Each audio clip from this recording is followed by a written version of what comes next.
Businesses and local leaders say the huge crowd caught them by surprise. So were there any red flags or were people just not communicating? 10 on your side's Ann McNamara is live at the oceanfront with this part of the story. Ann?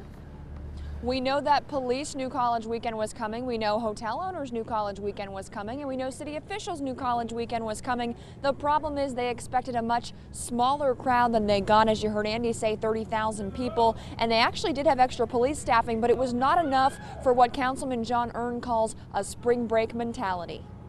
A spring break Saturday took Virginia Beach by surprise. Police and city officials admit they didn't expect 30,000 visitors or the violence they would bring. It was spring break. We're not a spring break town. And if we want to be a spring break town, then we need to give these police officers triple the budget. About 80 police officers struggled to control rowdy crowds.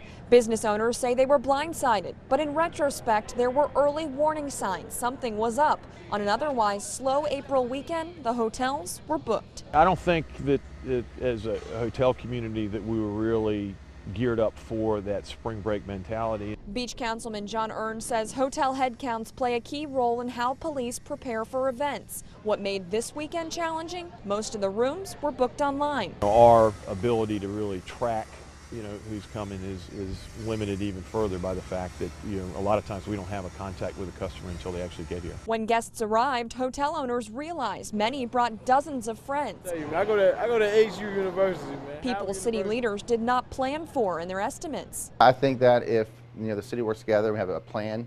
Maybe there's like an emergency plan where if all of a sudden there's X amount of people, in X amount of time fill up an area, that we bring X amount of police officers. Earn says ideas like a code system or better communication between hotels and police will all be discussed. But first, city leaders must figure out the other warning signs they missed. And until we can understand that and digest that, it's going to be difficult to come up with real world solutions.